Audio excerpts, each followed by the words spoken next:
Cinderella. Once upon a time, in a grand house at the edge of a prosperous town, there lived a gentleman with his young daughter. The girl's name was Ella, and she had her mother's warm brown eyes and her father's kind heart. Her mother had passed away when Ella was very small, and though the years had dulled the sharpest edge of that grief, Ella still carried it with her, a quiet ache that surfaced on rainy afternoons and in the lavender scent of her mother's old shawl, which she kept folded beneath her pillow. Her father loved her dearly, and for a time it was just the two of them, reading together in the library, walking in the garden, sitting by the fire on winter evenings while the wind howled outside and the house creaked like a wooden ship riding out a storm. They were happy in their small, gentle way. But her father was a man who believed that Ella needed a mother, someone to guide her and teach her the things that fathers did not know how to teach, and so he married again, a tall, elegant woman with sharp cheekbones and a smile that never quite reached her eyes. She had two daughters of her own, Anastasia and Drusilla, who were close to Ella's age but nothing like her in temperament. Anastasia was loud and demanding, with a voice like a brass bell, and Drusilla was sly and sneering, the kind of girl who could find something cruel to say about a sunset. Ella tried her best to be welcoming. She picked wildflowers for their rooms and offered to show them her favorite places in the garden, the mossy bench by the pond, the ancient apple tree with branches low enough to climb. But her new stepsisters looked at the flowers and tossed them aside. They looked at the garden and called it boring.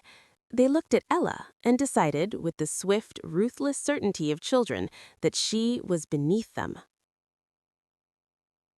When Ella's father died, just 2 years after the wedding, the house changed.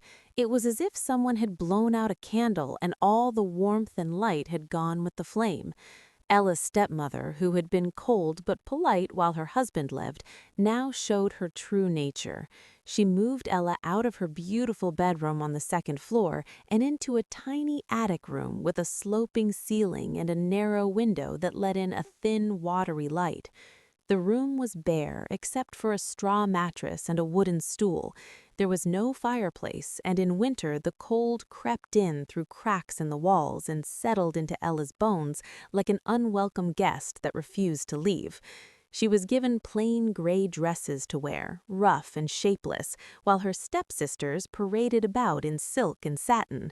She was told that she must earn her keep, and so began the long, exhausting days of work that would define her life for the next several years. Every morning, Ella rose before dawn, when the house was still dark and silent except for the scurrying of mice behind the walls. She would creep down the narrow attic stairs, her bare feet cold against the wooden steps, and begin her chores. She swept and scrubbed the floors, polished the silver, dusted the shells, beat the rugs, washed the dishes, ironed the linens, prepared the breakfast, laid the table, cleared the table, washed the dishes again, made the beds, tidied the rooms, carried out the ashes, and laid new fires in every grate. By mid-morning her hands were red and cracked, her back ached, and her knees were sore from kneeling on hard stone floors. Her stepsisters would drift downstairs around 10 o'clock, yawning and complaining about the temperature of their chocolate or the softness of their toast, and Ella would serve them without a word of protest, because she had learned very quickly that protesting only made things worse. Her stepsisters took a particular delight in making Ella's life miserable. They would spill things on freshly cleaned floors, track mud across polished hallways, scatter their clothes around their rooms for Ella to pick up, and ring the bell in the kitchen at all hours, demanding tea, demanding cake, demanding that Ella come upstairs immediately to lace up a corset or brush out a tangle. When Ella sat by the fireplace in the evenings to rest, the only warm spot allowed to her, the ashes from the grate would settle on her clothes and dust her face and hair with gray. Drusilla noticed one night and laughed. "Look at you, covered in cinders," she said. We should call you Cinderella." The name stuck. Her stepmother used it, her stepsisters used it, even the tradesmen who came to the house used it. After a while, Ella almost forgot that she had ever been called anything else. But not quite. In the quiet of her attic room, before she fell asleep, she would whisper her real name to herself. Ella. I am Ella. Despite everything, Ella did not become bitter. This was the remarkable thing about her, the thing that her stepmother could never understand and therefore feared. Ella's kindness was not a weakness. It was a strength, deep and unshakable, rooted in the love her parents had given her, and nourished by her own stubborn, quiet belief that the world was better than the worst things in it.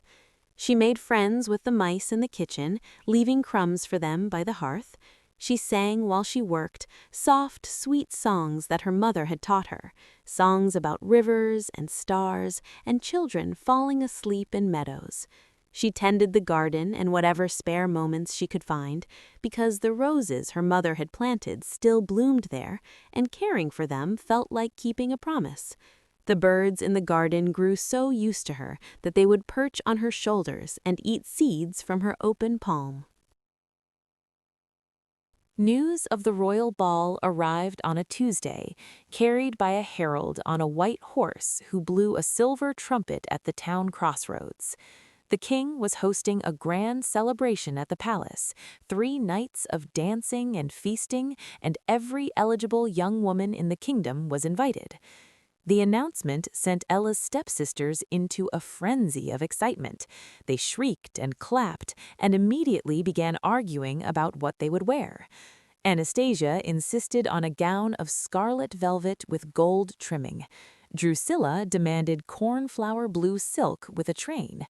They sent Ella running to the dressmaker, the milliner, the shoemaker, the ribbon shop, the perfumer. For 3 weeks, Ella stitched and pressed and hemmed and altered, working late into the night by candlelight, pricking her fingers with the needle until they bled. She said nothing about wanting to go herself. It was too much to hope for.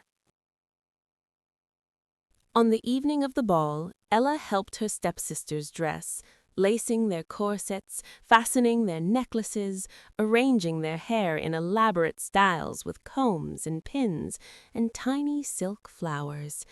She worked carefully and without complaint, as she always did. When they were ready, her stepmother swept into the hallway in a gown of deep purple, looked at her stepdaughters with satisfaction, and then turned to Ella. "You did well," she said. "Now clean the kitchen and go to bed." The front door closed behind them, the carriage wheels clattered away down the lane, and Ella stood alone in the hallway of the empty house, listening to the silence, and for the first time in years, she cried. She sank down on the kitchen floor by the cold fireplace, buried her face in her hands, and wept. She wept for her mother and her father, and her lost childhood, and all the years of hard work and unkindness. She wept because she was tired, so tired, and because the ball seemed like a door to another world, a world of light and music and possibility, and that door had been slammed shut in her face. It was then that something extraordinary happened. A soft light filled the kitchen, warm and golden, like sunlight breaking through clouds on a gray day. Ella looked up through her tears and saw a woman standing by the hearth. She was small and round and elderly, with silver hair piled loosely on top of her head, twinkling eyes the color of cornflowers, and a kind, creased face that radiated warmth. She wore a simple blue cloak and carried an ordinary-looking walking stick. "My dear child," she said, in a voice that was gentle and firm at the same time, "why are you crying?" Ella wiped her eyes. "Who are you?" she whispered. "I am your fairy godmother," the woman said, as matter-of-factly as if she were announcing that she was the postmistress or the baker's wife. "I have been watching over you for a long time, Ella, and tonight you are going to the ball." Before Ella could say a word, the fairy godmother was bustling about with astonishing efficiency. "First things first," she said, clapping her hands together. "Fetch me a pumpkin from the garden, the biggest one you can find." Ella wiped her eyes, sniffed, and ran outside into the moonlit garden. The pumpkin patch was in the far corner, behind the herb garden, and the pumpkins lay there like great golden globes in the silver light. She chose the biggest one, a magnificent specimen the size of a wagon wheel, and carried it back inside, staggering a little under its weight. The fairy godmother set it on the kitchen floor, stepped back, took a deep breath, raised her walking stick, and tapped it once. Ella gasped. The pumpkin shuddered. It swelled and stretched and shimmered, its orange skin turning to polished gold, its stem curling into an ornate handle, its round body expanding into the shape of a magnificent coach with glass windows and velvet seats and tiny golden lanterns hanging from each corner. It sat on the kitchen floor, gleaming under the moonlight that streamed through the window, real as a heartbeat. "Now," said the godmother, looking rather pleased with herself, "the mice." She opened the little trap by the hearth, where 6 gray mice had been dozing peacefully. One tap of her stick, and 6 sleek white horses stood stamping their hooves on the flagstones, tossing their silvery manes, snorting with surprise and excitement. A fat rat from the garden became a jolly coachman in a bottle-green coat with brass buttons and a top hat. 2 lizards from the garden wall became footmen in powdered wigs and silk stockings, looking rather dignified for creatures that had been eating flies 10 seconds earlier. Then the fairy godmother turned to Ella herself. "Now for you, my dear," she said, with a twinkle that suggested she had been looking forward to this part.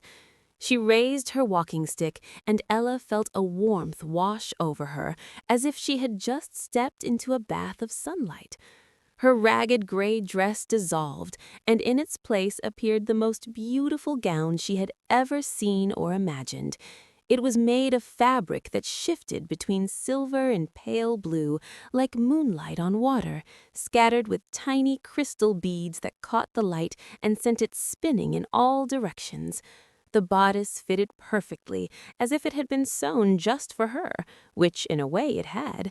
Her hair, which had been tangled and gray with ashes, was now clean and shining and arranged in a cascade of soft curls, held in place by a slender silver tiara. And on her feet, the most astonishing detail of all, a pair of glass slippers, delicate and impossibly beautiful, clear as crystal and light as air.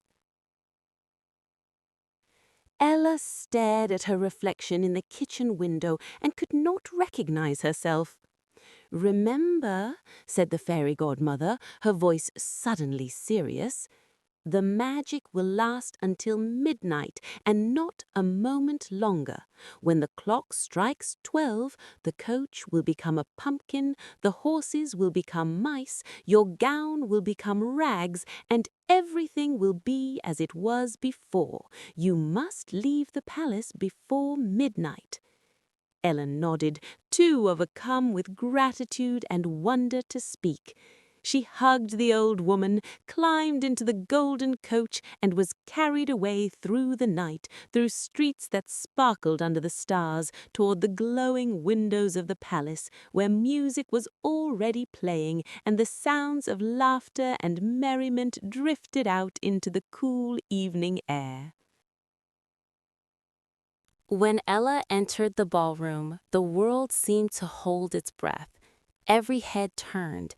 Every conversation paused mid-sentence.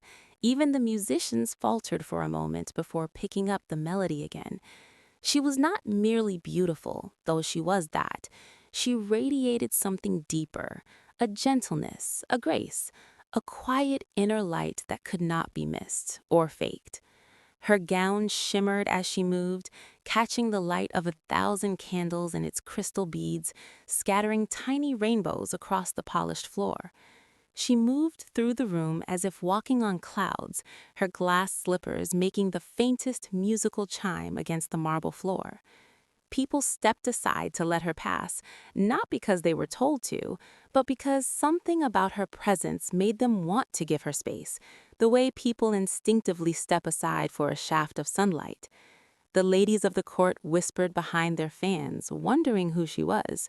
The gentlemen straightened their waistcoats and tried to catch her eye. The king leaned forward on his throne and raised his eyebrows. The queen smiled.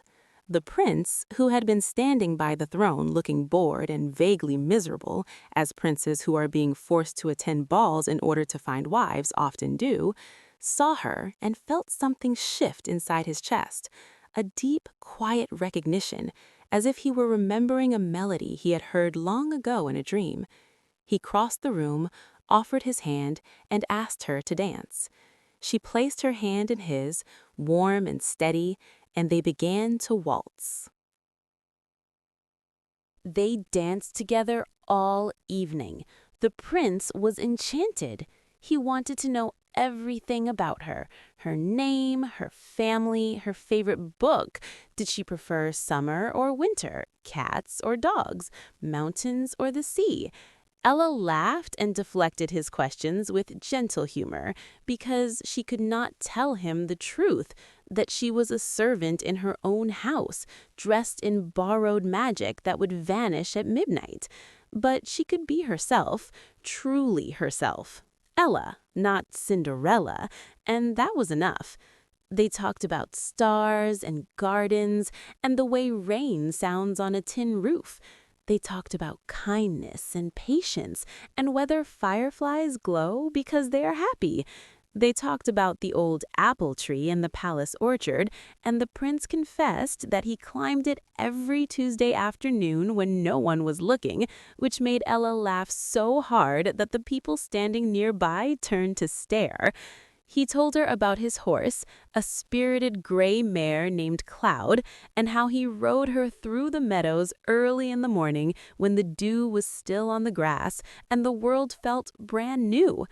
She told him, carefully and without giving too much away, about a garden she had once tended and how the roses there bloomed even in the hardest years, and how she believed that beautiful things had a stubbornness about them, a refusal to give up, that was the most hopeful thing in the world. The music swirled around them, and the candles flickered, and the hours melted away like snowflakes on a warm window. Ella had never been so happy. She felt as if she had been in a cold, dark room for years, and someone had finally opened the door and let the sunshine in. And then the clock began to strike midnight. The first deep chime rang through the ballroom like a warning bell. Ella's blood went cold. She had been so happy, so lost in the music and the conversation and the prince's warm, kind eyes that she had forgotten completely. 11. The clock struck again. 12 would be next. "I have to go," she said. The prince looked bewildered. "But the evening is just beginning. We have not even had supper." "I am sorry. I am so sorry," Ella gasped, and she pulled free of his hand and ran. She ran across the ballroom, her glass slippers clicking on the marble, past the startled guests, past the footman at the door, down the wide marble staircase that spilled into the palace courtyard. As she ran, the clock kept striking. 10, 11. She stumbled on the bottom step, and one of her glass slippers came off. She did not have time to go back for it. 12. The final chime echoed across the courtyard, and in an instant the coach was a pumpkin rolling across the cobblestones. The horses were mice scurrying into the hedges. The coachman was a bewildered rat, and Ella stood in the moonlight in her ragged grey dress, breathless and alone. She walked home barefoot through the quiet streets, one glass slipper on her foot and the other lost on the palace steps. The magic had gone, but not all of it. The one remaining slipper glinted on her foot, real and solid and beautiful, a talisman, a proof that the evening had been more than a dream. The streets were empty at this hour, silvered with moonlight. A cat watched her from a windowsill with luminous green eyes.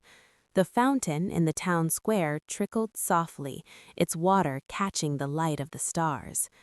Ella's bare foot was cold against the cobblestones, but she barely noticed. Her mind was still in the ballroom, still turning slowly in the prince's arms, still hearing the music and feeling the warmth of his hand at her waist. She passed the baker's shop, dark and shuttered, and caught the faint, lingering scent of bread from the day's baking. She passed the church, its steeple a dark finger pointing at the moon. She crept in through the kitchen door, quiet as a mouse, hid the slipper under her mattress, and lay down in her narrow bed while the rest of the household slept. Her heart was still racing. She could still feel the warmth of the prince's hand, still hear the music, still see the candlelight reflected in 1,000 crystal glasses.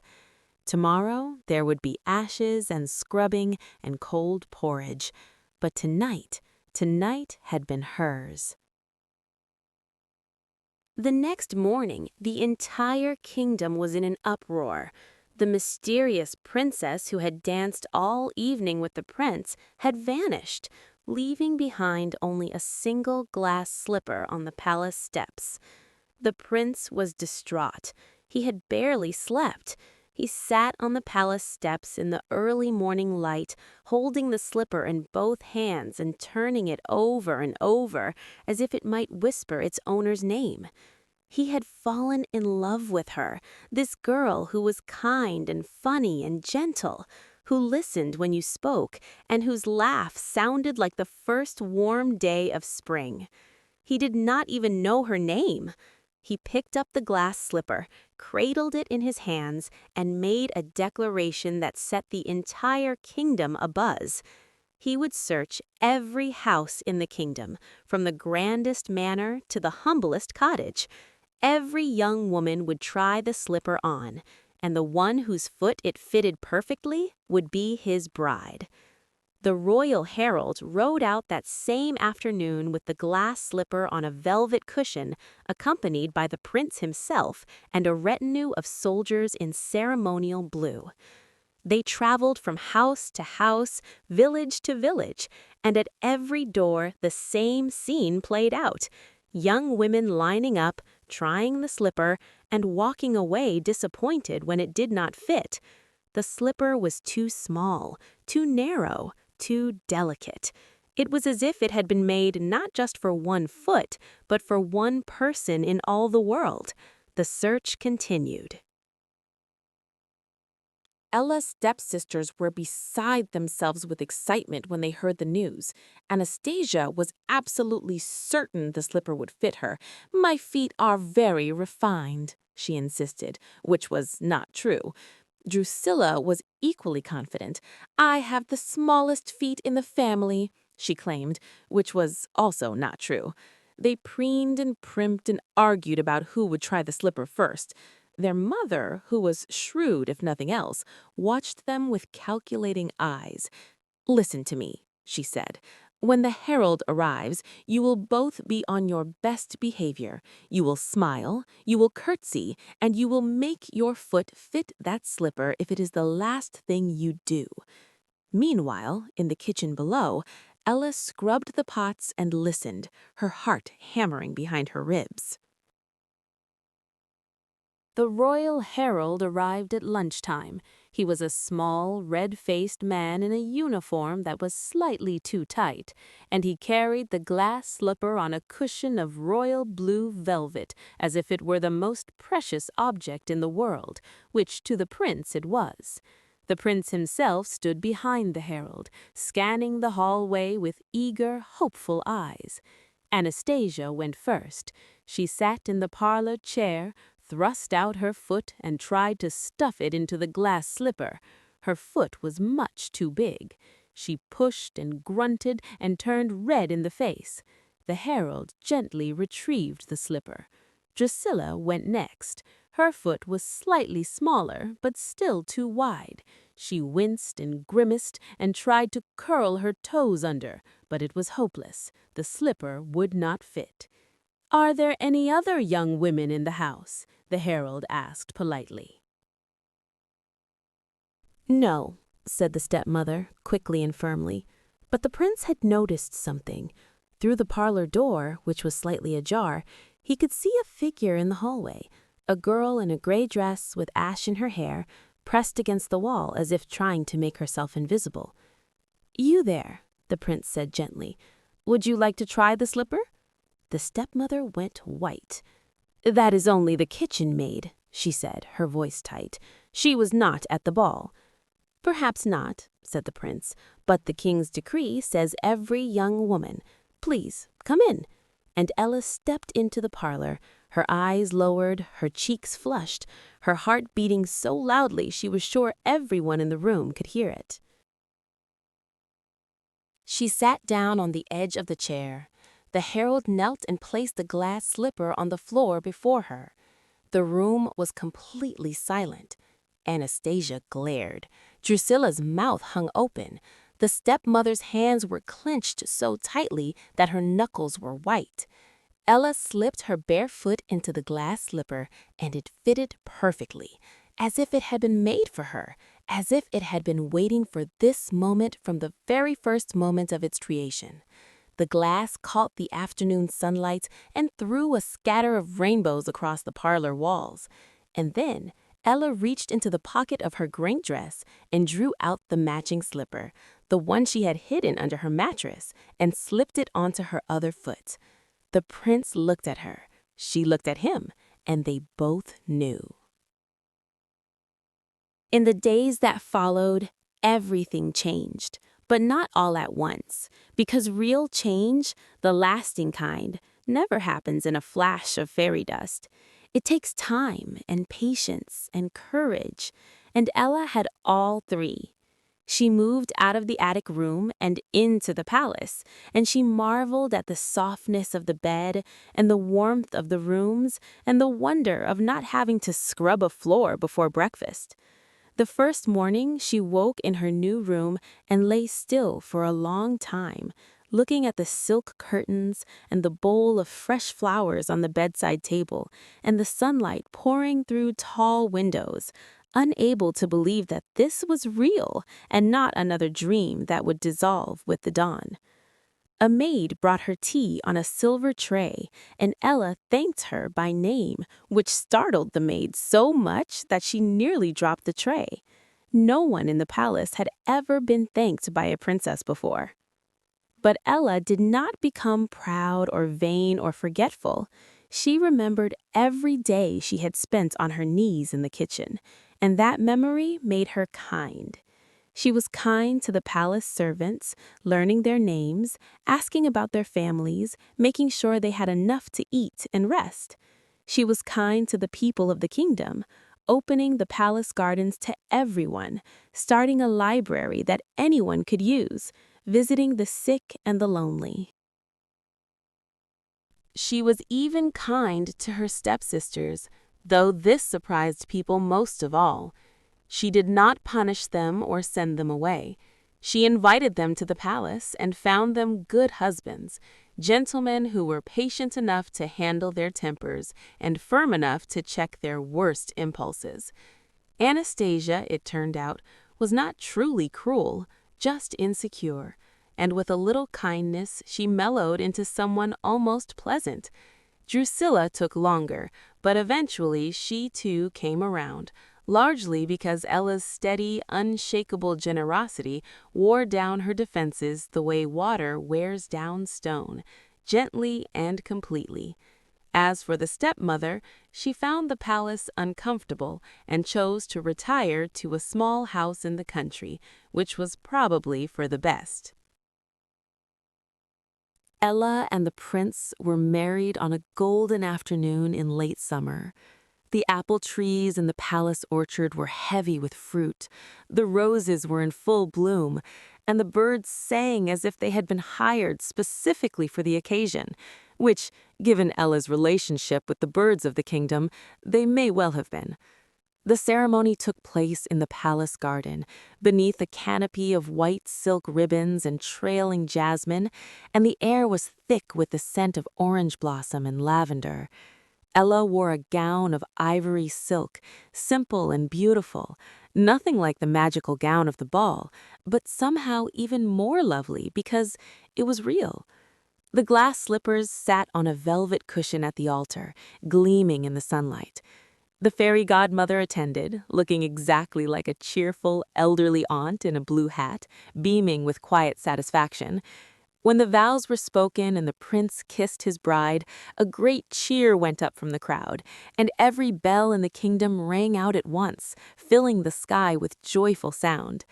The whole kingdom celebrated, and the feast that followed was the finest anyone could remember: roast meats and fresh bread, and towering cakes iced with sugar flowers, and mountains of strawberries and cream, and a magnificent fountain of chocolate that the palace cook had been working on for 3 weeks, and which was, by common agreement, the single most wonderful thing anyone had ever seen. In the years that followed, Ella became the kind of queen that stories are told about long after the teller has forgotten the names of kings. She ruled with compassion and wisdom and an iron sense of justice that surprised anyone who mistook her gentleness for weakness. She established schools and hospitals and homes for children who had no families. She made laws that protected the poor and the voiceless and insisted that no child in the kingdom should go hungry or cold or unloved. She planted gardens in every public square, filling them with the flowers she had grown up tending: roses and lavender and honeysuckle and sweet peas.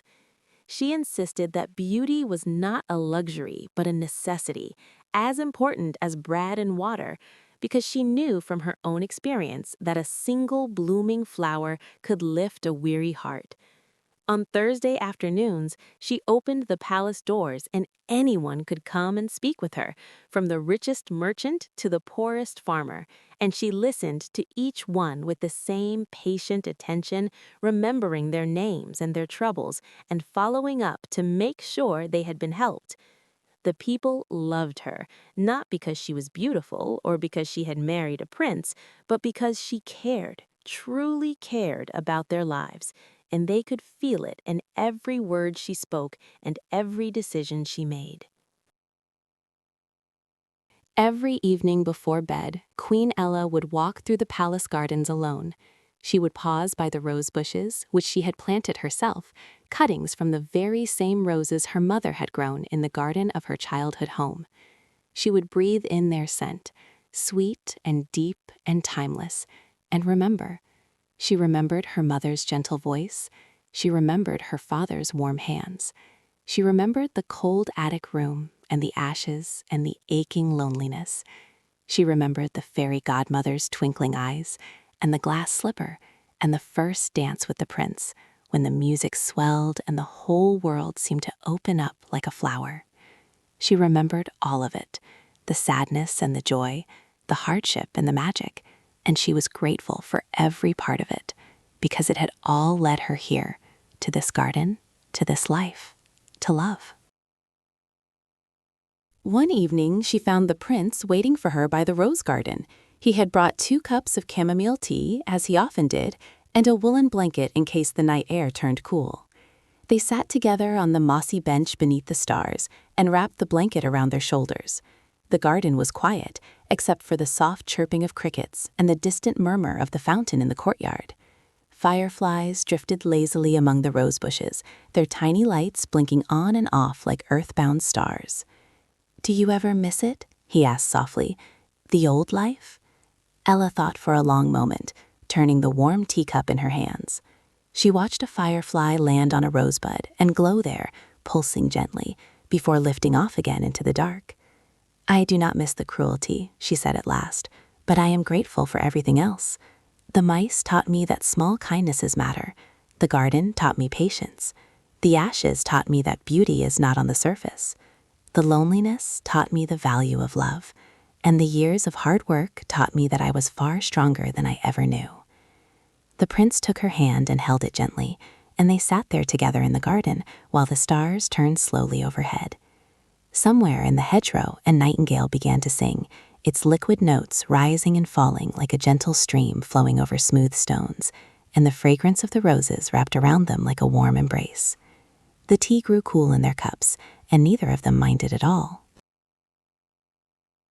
And that, dear little one, is the story of Cinderella, a girl who kept her kindness even when the world tried its hardest to take it away.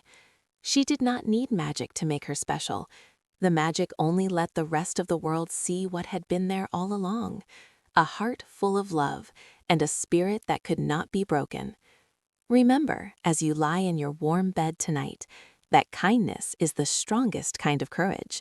It is stronger than cruelty, stronger than loneliness, stronger than any spell. Be kind, be patient, be brave, and the world will find a way to give you a story worth telling. Good night, sweet child. Sleep well, and dream of glass slippers glinting in the moonlight, and gardens full of roses that bloom in every season. And that is the end of our story.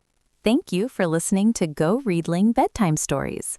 Visit GoReadling.com for more stories, reading adventures, and fun learning for kids. Sweet dreams, little one. Good night.